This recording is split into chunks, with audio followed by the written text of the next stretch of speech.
हैं। ये वक्फ बोर्ड का जो संशोधन बिल है, इससे किसी को नुकसान नहीं होना है। उस वर्ग के लोग भी इससे खुश हैं। ये उनको लग रहा है कि ये वक्फ बोर्ड का जो बिल आएगा तो इसका लाभ मिलेगा। जिस प्रकार से उस पर कुंडली मार कर करके कुछ लोग बैठे हुए हैं, तो सब लोग राजी हैं कि सीएम नीतीश कुमार ही होंगे आश्वस्त। अबे ये कोई इसका जो है से किसी के तरफ से कोई सवाल भी नहीं है। ये विपक्ष के लोग जो है से लगातार जो है से उनको लगता है कि नीतीश कुमार जब तक है मुख्यमंत्री तब तक हमारी कोई दाल गलने वाली नहीं है। हमारे अमित शाह जी ने वो राजनीति के, आपने ही कहा कि चाणक्य हैं, सही बात है कि चाणक्य हैं, और जहां उनका पदार्पण हो जाता है, जहां पैर पड़ जाता है, वो जो है से कठिन जो है से भी उस चुनाव को उसको कैसे अपने पक्ष में करना है, इस काम को वो करने का काम करते हैं। आप देखें, एक तरफ नरेंद्र मोदी जिनकी विशेष नज़र बिहार के ऊपर, योजनाओं की झड़ी बाढ़ लाने का काम, पूरी तरह से जो है हर कमी को पूरा करने का काम, दूसरा उसका क्रियान्वयन करने वाले विकासोन्मुखी पुरुष जिसको कहते हैं नीतीश कुमार। तो ये दोनों। नमस्कार, आप देख रहे हैं श्रेष्ठ भारत समाचार। मैं शुभम राय।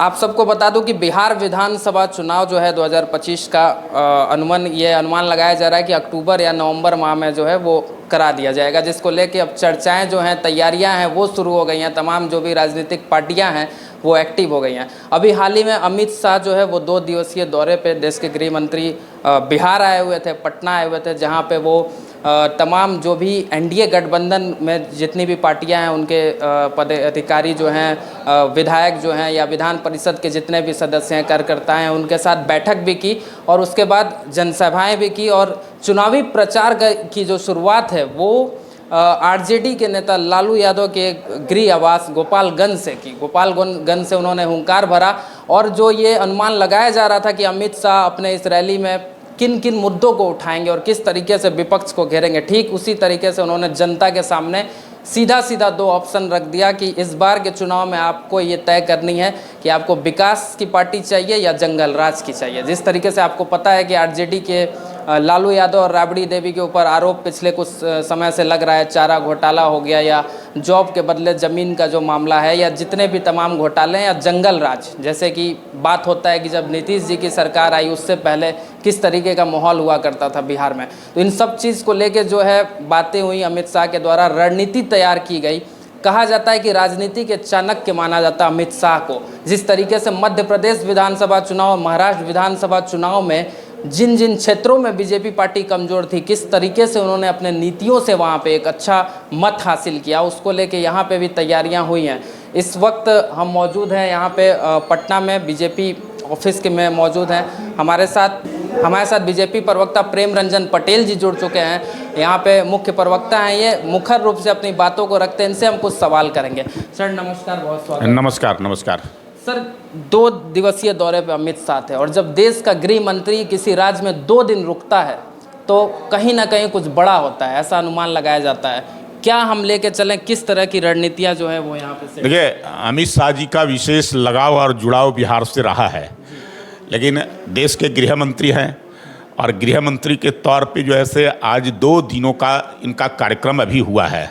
उसमें सभी पार्टी के तमाम लोग, चाहे वह सांसद, विधायक, विधान पार्षद हों, पार्टी के पदाधिकारी हों, कोर कमेटी के लोगों के साथ बैठकें करने का काम, सहकारिता से जुड़े लोग थे उनके साथ कार्यक्रम, उसके अलावा रैली, और उसके अलावा एनडीए के नेताओं के साथ भी मुख्यमंत्री आवास में ही उनकी बैठक एनडीए के तमाम घटक दल जो हैं उन सभी नेताओं के साथ उनकी हुई है।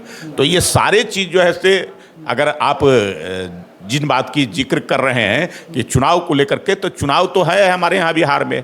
अभी पूरे देश के अंदर में इस साल जो है से केवल बिहार का चुनाव है, तो चुनाव होना तय है और चुनाव में हम सब लोगों को जीतना भी तय है, ये भी तय है।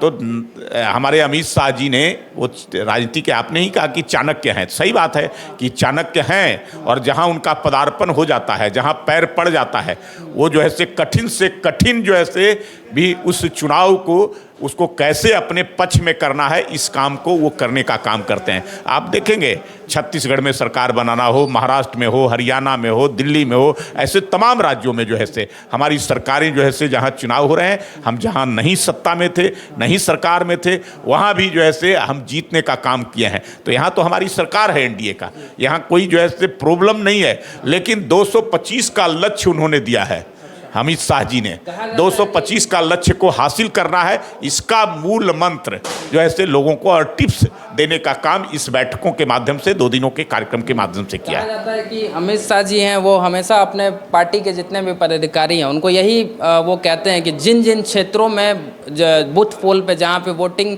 संख्या जो है वो कम है, मतदाताओं की जो संख्या कम है, उसको बढ़ाने पे काम कीजिए, हर एक बूथ पे मजबूती से काम किया जाए। और उनका ऐसा मानना है कि कार्यकर्ता जब तक घर घर पहुंचेगा, एक एक लोगों से मिलेगा, तभी जो है कि उनकी पार्टी मजबूत होगी। तो क्या सच में जमीन पे जो है यहाँ पे बिहार में देखिए बीजेपी जमीन पर ही है, लगभग 78,000 बूथ हैं और सभी बूथों पर हमारी कमेटी बनी हुई है।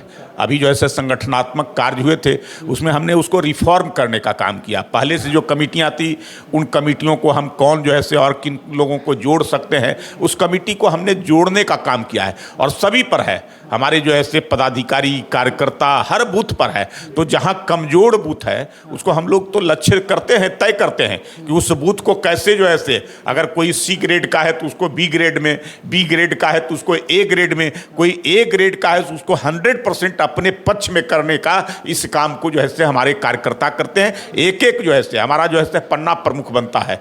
हम जो है से 20-20 घरों को मिला करके यानी कि कह सकते हैं 100 वोटरों पर एक व्यक्ति को नियुक्त करते हैं और वो व्यक्ति लगातार संपर्क में रहता है।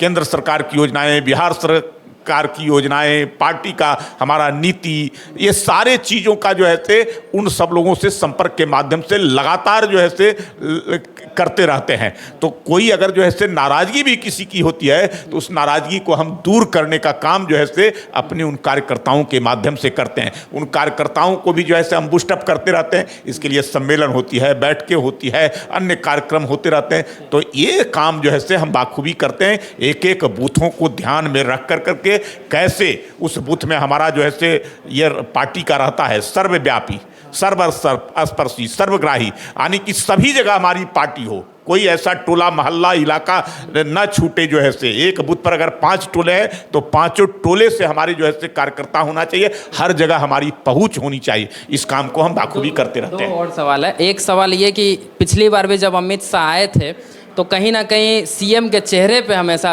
पिछले कुछ कई दिनों से बात यहाँ पे चल रहा है। ऐसा बार बार नीतीश कुमार को किसी भी कार्यक्रम में देखा जाता है कि कुछ ऐसी हरकतें वो कर देते हैं जिस पे बार बार तेजस्वी यादव निशाना साधते हैं। और अमित शाह जी अभी तक सीएम के चेहरे का नाम मतलब ऐसे खुल के नहीं लिया है। वहीं जेडीयू ने एक पोस्टर लगाया जिसमें लिख दिया कि 2025 से 2030 तक नीतीश कुमार और 2030 के बाद भी। तो क्या मान के चलें, क्या आपकी जो गठबंधन है उसमें सब लोग राजी हैं कि सीएम नीतीश कुमार ही होंगे? आश्वस्त? अबे ये कोई इसका जो है से किसी के तरफ से कोई सवाल भी नहीं है। ये विपक्ष के लोग जो है से लगातार जो है से उनको लगता है कि नीतीश कुमार जब तक है मुख्यमंत्री तब तक हमारी कोई दाल गलने वाली नहीं है। हम कुछ भी कर लें, लाख सर पटक लें, लेकिन कोई फ़ायदा नहीं होगा। और हमारे यहाँ कोई जो है से आपसी जो है से विभेद नहीं है, कोई दुराव नहीं है। हम सब लोग एकजुट हैं, पूरी मजबूती के साथ एक साथ मिलकर लड़ते हैं। लोकसभा का चुनाव उसी हम गठबंधन के तहत जो है से मजबूती के साथ लड़े और 30 सीटों पर हमने हासिल किया है। तो यहाँ हमारी सरकार चल रही है। नीतीश कुमार जी उस सरकार के नेतृत्व कर रहे हैं। उसमें सभी पार्टियाँ, सभी घटक दल के लोग जो है उसमें सरकार में शामिल हैं। तो आगे आने वाला जो विधानसभा का चुनाव होगा उस चुनाव में भी हम इसी नेतृत्व के सहारे जाएंगे। हमारे यहाँ नरेंद्र मोदी जी का और नीतीश कुमार का ये 2 डबल इंजन की सरकार बिहार के अंदर में। एक तरफ नरेंद्र मोदी जिनकी विशेष नज़र बिहार के ऊपर, योजनाओं की झड़ी बाढ़ लाने का काम पूरी तरह से जो है हर कमी को पूरा करने का काम। दूसरा उसका क्रियान्वयन करने वाले विकासोन्मुखी पुरुष जिसको कहते हैं नीतीश कुमार। तो ये दोनों का साथ मिला, इससे बेहतर जो है बिहार के लिए नहीं हो सकता है। बिहार को विकास की ऊंचाइयों को, परचम को हम लोग लहराने का काम करेंगे आगे। तो नीतीश कुमार के नेतृत्व में ही हम चुनाव में जाने वाले हैं और आगे आने वाले समय में फिर से एनडीए की सरकार हम लोग बनाएंगे। अच्छा, एक मुद्दा क्या इस बार असर डालेगा, ये जो वक्फ बोर्ड का चर्चा चल रहा है, जो नई बिल 2024 में वक्फ बोर्ड के लिए लाई गई,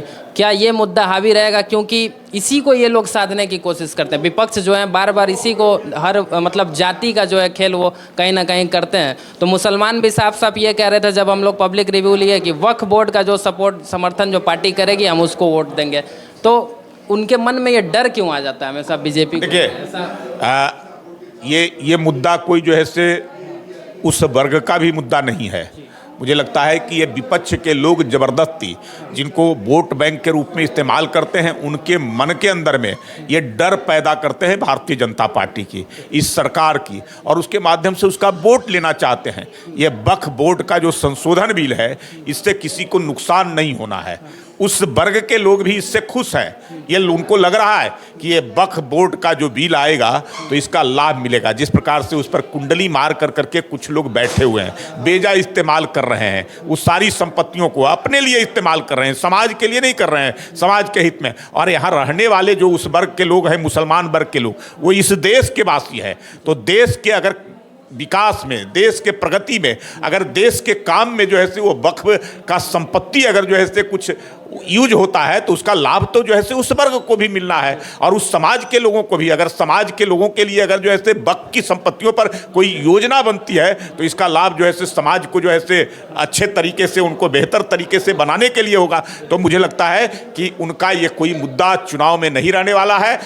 इस वर्ग के लोगों को लग रहा है कि मोदी जी के शासन में मुस्लिम समाज के लोग भी सुरक्षित हैं। जिस प्रकार से पूरा देश सुरक्षित है तो वहाँ रहने वाले एक एक नागरिक सुरक्षित है, मुस्लिम समाज के भी लोग सुरक्षित हैं। अगर कोई योजना बनी है, चाहे अनाज देने का हो या अन्य बिजली का कनेक्शन देने का हो, या लोगों को जो ऐसे जन आरोग्य योजना के तहत 5 लाख रुपये स्वास्थ्य की योजना, सभी प्रकार की योजना, चाहे लोगों को उज्ज्वला योजना का, तो हर वर्ग को मिल रहा है। सबसे गरीब जो है से मुस्लिम समाज में है तो ज़्यादा लाभ उन्हीं को मिल रहा है। इसलिए हर लोग जो है से मोदी जी की नीतियों के साथ खड़ा है, मुस्लिम समाज के लिए पूरी मजबूती के साथ। तो वक्फ का कोई जो है से ये मुद्दा नहीं होने वाला है। पूरी मजबूती के साथ मुस्लिम समाज के लोग इस वक्फ बिल के साथ खड़े रहेंगे, भाजपा के साथ। बहुत धन्यवाद सर। नमस्कार। नमस्कार। मुद्दों पे ये आप देख रहे थे, हमारे साथ बीजेपी प्रवक्ता प्रेम रंजन पटेल जी थे। हर सवाल का जवाब जो है मुखर रूप से ये देखते हैं, बिल्कुल स्पष्ट तरीके से।